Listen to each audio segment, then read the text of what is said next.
Halo, aku Dia Nurfadila Septiani. Di sini aku bakal sharing tentang capital budgeting. Kita langsung masuk pembahasannya yuk. Oke, yang pertama itu adalah pengertian capital budgeting. Apa sih pengertian capital budgeting itu? Untuk rinciannya kalian bisa lihat di slide.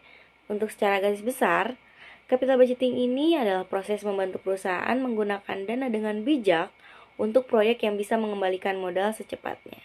Selanjutnya, ada tujuan capital budgeting yang digunakan untuk kelayakan proyek potensial seperti membuka proyek baru, pembelian aktiva tetap, dan pengembangan cabang. Oke, selanjutnya ada pilihan proyek. Pilihan proyek ini terbagi menjadi dua, yaitu independen dan mutually eksklusif.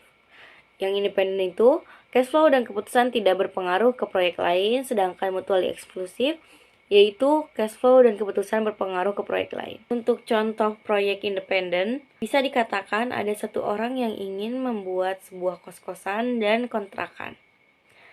Dengan budget yang melebihi ataupun memumpuni, maka kedua proyek itu bisa dijalankan sekaligus tanpa mempengaruhi satu sama lain. Nah, bertolak belakang dengan mutual eksklusif, yaitu jika ia ingin membangun kos-kosan, maka ia tidak akan bisa membangun kontrakan. Sebaliknya, dan jika ia ingin mengambil kontrakan, maka ia tidak bisa mengambil kos-kosan juga. Jadi hanya bisa memilih salah satu untuk mutually eksklusif. Sedangkan yang independen bisa menjalankan keduanya bersamaan. Berikutnya ada tahapan analisis. Yang pertama, memperkirakan aliran kas. Yang kedua, menentukan biaya modal. Dan yang ketiga, evaluasi cash flow. Nah, untuk menghitung itu semua, di sini kita ada metode analisa. Yang pertama, ada NPV, yaitu Net Present Value, yang digunakan untuk memperkirakan nilai. Dan yang kedua ada PBP, yaitu Payback Period, yang digunakan untuk menghitung berapa lama kita akan balik modal. Dan yang ketiga ada IRR, yaitu Internal Rate of Return, yang membandingkan diskonto. Yang keempat itu adalah PI, Profitability Index, yang menghitung rasio cash in dan cash out. Selanjutnya ada latihan. Oke, untuk soalnya yaitu Julia sedang mempertimbangkan investasi pada sebuah proyek baru. Di sini proyeknya itu bisa dikatakan mutually eksklusif dan bisa juga independen. Mutually eksklusif dikarenakan dia di sini hanya menginvestasikan pada satu buah proyek saja. Tapi bisa dikatakan independen apabila dia ingin menambah proyek tapi budgetnya juga melebihi yang dari sekarang gitu. Oke, di sini data yang dimiliki Julia untuk investasi awal yaitu 50 juta rupiah, umur proyek 5 tahun, aliran kas bersih per tahunnya sudah tertera di slide, dan yang terakhir tingkat diskontonya yaitu 10%. Oke, kita langsung pindahkan, kita masuk ke Excel. Di sini kita pertama akan menghitung NVP. Oke, untuk tabelnya seperti ini. Kita udah masukin nomornya. Nah, nomornya itu dihitung dari 0 karena 0 itu tahun yang sekarang. Jadi tahun pertamanya ada di tahun depan. Kita masukkan dulu tahunnya, kemudian future value-nya. Future value itu yang ada di datanya Julia. Dan untuk yang tahun ini kita taruh nilainya 0 karena di sini kita masukin dulu yang data tadi itu sebagai cash in. Lanjut untuk faktor present value-nya. Nah, faktor present value itu yaitu 1 dibagi dalam kurung 1 tambah I tutup kurung pangkat N. Untuk I itu sendiri yaitu diskonto dan yang N itu sendiri yaitu tahunnya. Tahun ke-1 kah atau kedua dan ketiga dan seterusnya. Oke, untuk perhitungannya di sini aku pakai Excel, jadi untuk yang mau secara manual, kita akan bahas di video selanjutnya. Untuk sekarang, aku akan menggunakan via Excel dulu. Oke, untuk formula yang kita masukin sama dengan lalu 1 garis miring dalam kurung 1 ditambah 0,1 ya. Kan kita di sini diskontonya 10%. Jadi jika didesimalkan yaitu 0,1. Oke, tutup kurung. Pangkatnya N. Pangkat N itu karena kita ingin menghitung di tahun pertama yaitu 2025. Jadi kita klik yang satu. Oke, kita tinggal enter aja dan udah muncul nilainya. Setelah muncul kita langsung drag aja ke bawah. Dan nah, untuk present value-nya kita tinggal kaliin aja yang future value sama faktor present value. Di sini kita pakai formula lagi sama dengan future value-nya dikali faktornya. Enter, lalu tarik ke bawah.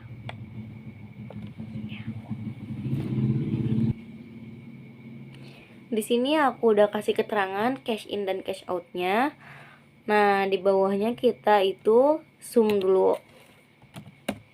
Kita klik sum dan kita jumlahin yang cash in-nya. Kemudian yang cash out-nya kita masukin yang modal awal tadi yaitu 50 juta. Kita copy aja. Nah, untuk rumus NPV itu sendiri yaitu cash in dikurang cash out. Dikarenakan kita udah ada ya cash in sama cash out-nya. Jadi di sini kita tinggal masukin juga rumusnya yaitu cash in-nya dikurang cash out. Oke. Jadi NPV-nya itu 18.817.642 rupiah. Nah, di sini ada syarat NPV yang lebih dari 0 itu diterima dan kurang dari 0 itu ditolak. Dikarenakan 18 juta ini lebih dari 0, maka investasi Julia ini diterima dalam perhitungan NPV. Nah, untuk analisa yang kedua yaitu kita menggunakan PBP, yaitu PB period, di mana kita akan menghitung tahun balik modalnya Julia, gitu ya.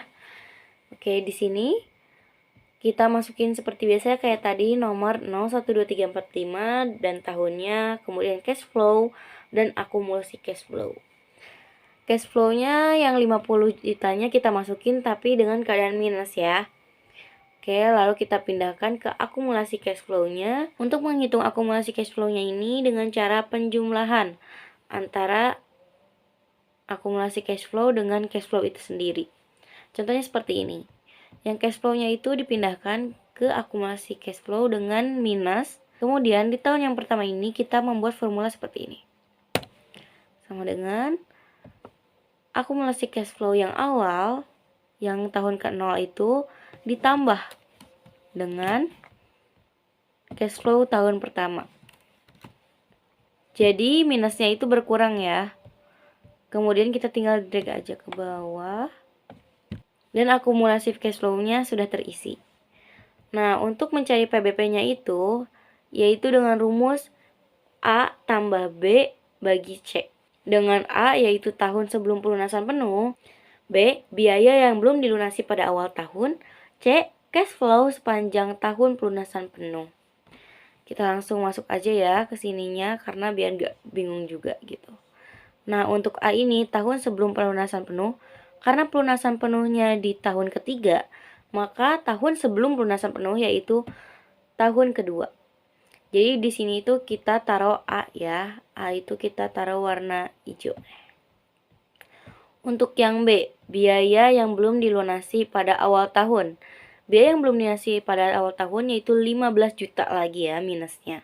Jadi minus terakhir itu ada di 15 juta. Kita kasih warna orange. Oke. Yang C yaitu cash flow sepanjang tahun pelunasan penuh. Cash flow-nya itu sepanjang pelunasan penuh berarti di yang 25 juta. Kita kasih warna biru. Nah, kita masukkanlah di rumus PBP ini. Saya sarankan untuk diketik manual ya. Karena kalau pakai formula itu nanti dia ke bawah sama minusnya, sedangkan di PBP ini kita nggak pakai minus sama sekali, jadi pure angkanya aja.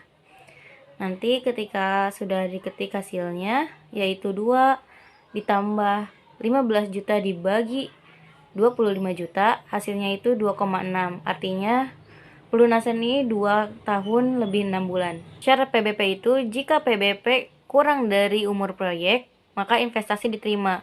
Di sini umur proyeknya 5 tahun dan kita menghitung PBP itu 2,6.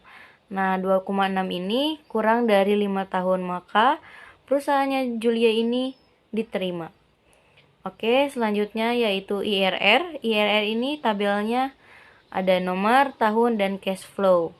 Nah, untuk menghitung IRR ini karena kita pakai Excel sekarang, itu gampang banget, tinggal kasih formula sama dengan IRR, langsung buka kurung, dan diblok aja cash flow-nya. Setelah muncul yaitu 24%. Nah, IRR ini syaratnya yaitu harus melebihi diskon rate. Diskon rate-nya Julia kan 10%, IRR-nya 24%. Jadi 24% lebih besar dari 10%. Artinya usaha Julia diterima dalam perhitungan IRR. Oke, selanjutnya kita masuk ke Profitability Index atau PI. Di sini tabelnya sama persis dengan NPV ya, hanya berbeda di rumus dan persyaratannya saja. Persyaratan PI itu harus lebih dari 1 baru diterima. Kalau NPV harus lebih dari 0. Nah, untuk rumusnya sendiri, NPV itu cash in dikurang cash out, sedangkan PI yaitu cash in dibagi cash out. Nah, di sini tinggal dibagi aja, 68 juta dibagi 50 juta.